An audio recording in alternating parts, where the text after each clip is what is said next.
So far, we have seen the concrete stage of fractions by using fractional strips, fraction numbers, and fractions in groups. Before moving on to the abstract stage from the concrete stage, let us look at the methods of showing fractions in a representational stage or a pictorial stage using a square line book. To begin with, in a square line book, I will draw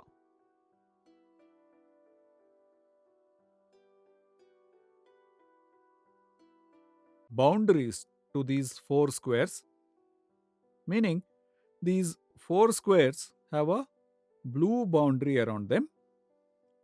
Now, I will color one of the four squares with red. So, tell me how many squares have red color? The language becomes very important here. Out of four squares, one has been colored red. There is an important point to be remembered. You should not say, I have colored one square. You should mention that out of four squares, I have colored one square. Similarly,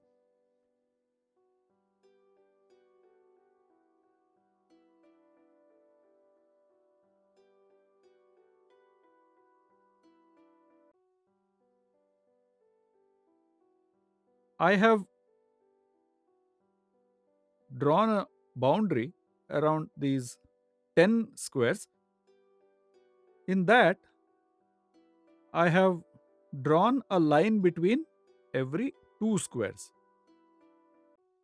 I will color this portion, that is, out of five portions, I have colored one portion. So, this is how I can show one of five. In the previous example, out of four equal parts, I have colored one division. Let us look at one more picture.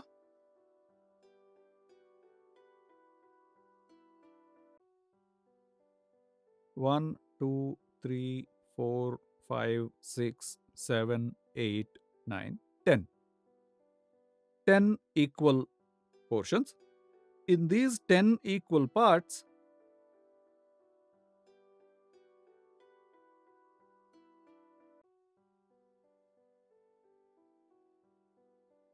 how many parts have I colored? 1, 2, 3. But how many equal parts are there totally? There are 10. So 3 parts have been colored. As you can see here,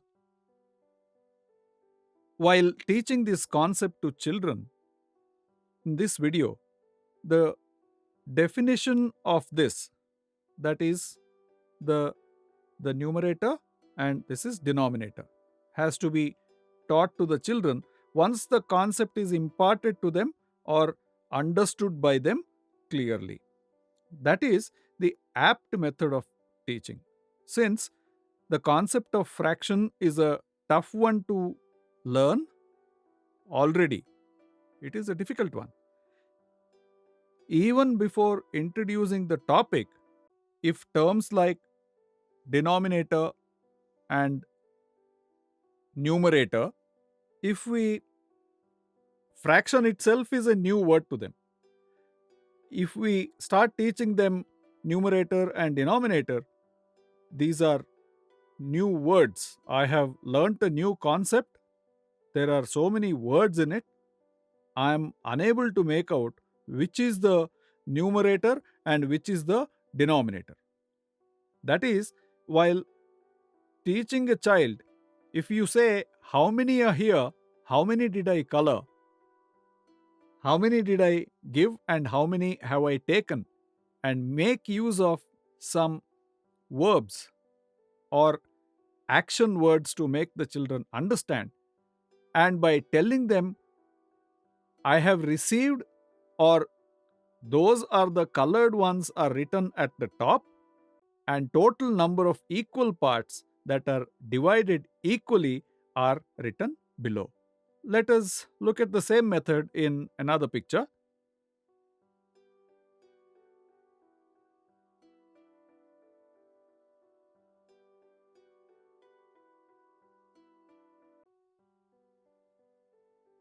This picture, from here to here, it is 10 squares, and from here to here, 10 squares. There is a total of 100 squares in this. In these 100, I will mark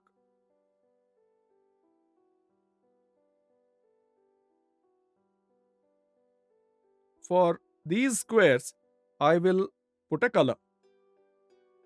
I will fill up this particular area. What does it denote? Out of the given 100 squares, I have filled 25 squares with color. All these are various methods of depicting fractions while teaching children. So, here,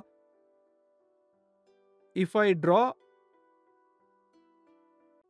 a line, what are the groups? If I draw a line between the colored ones and the total number of equal parts, we can see 25 is the colored part and 100 is the total part. Even here, if we put a line here, this is the colored one, this is the total one. This is the colored one, this is the total one. These are the equal portions, 2 each. There are 5 such portions. And here, every part which was divided equally, 3 of them were colored. Here, 100 parts were there, 100 equal parts, 25 were colored. So, this is how we can teach them the concept of fractions with the square line book. Now, let us look at it in another way. This is my single full object. Let us see what could be done with this full object. How can we learn about fractions in this, or how to depict the fractional numbers in this is what we will see. This is one object. This is what I have taken as a full object, and I have only one of it.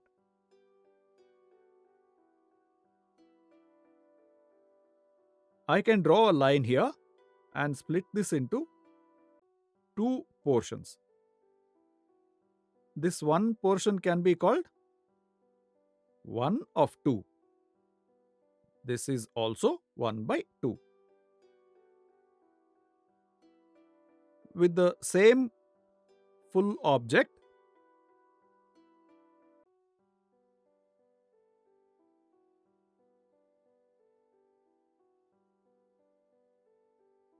how many parts are there now? 1, 2, 3, 4.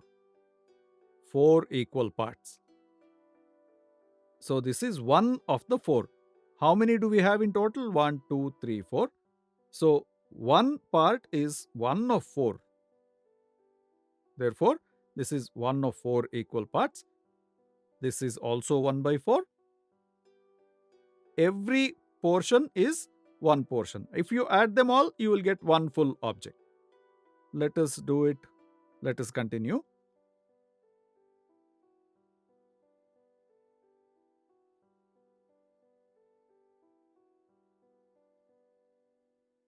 Here I have made 1, 2, 3, 4, 5, 6, 7, 8 equal parts. That is, each one is a division. This is 1 by 8.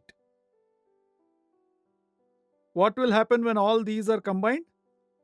4 equal parts. But of how many? Out of 8. So, 4 in 8 equal parts. That is, 4 in 8 is equal to this half. We have seen this while using the fraction strips.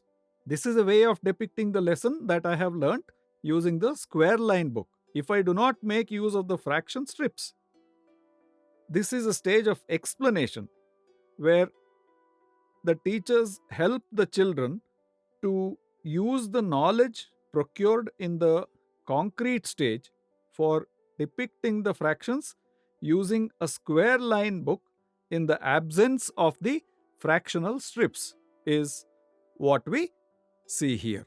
This is a special technique.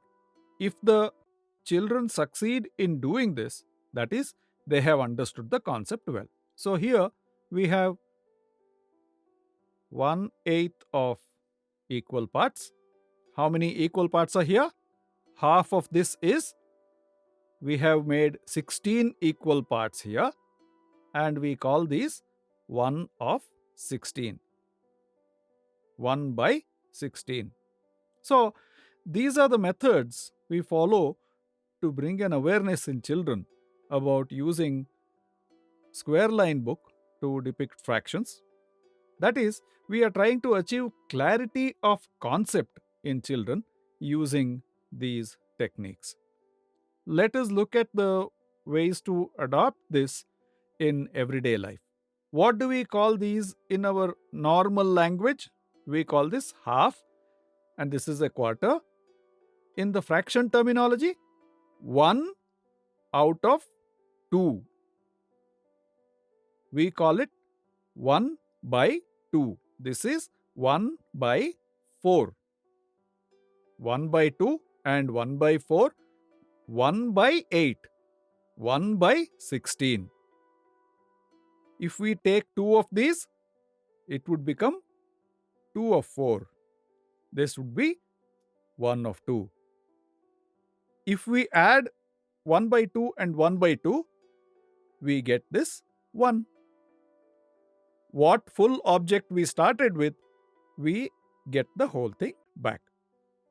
We can see that in every segment, 1 by 4, 1 by 4, 1 by 4, 1 by 4. If you add them, you get one full object.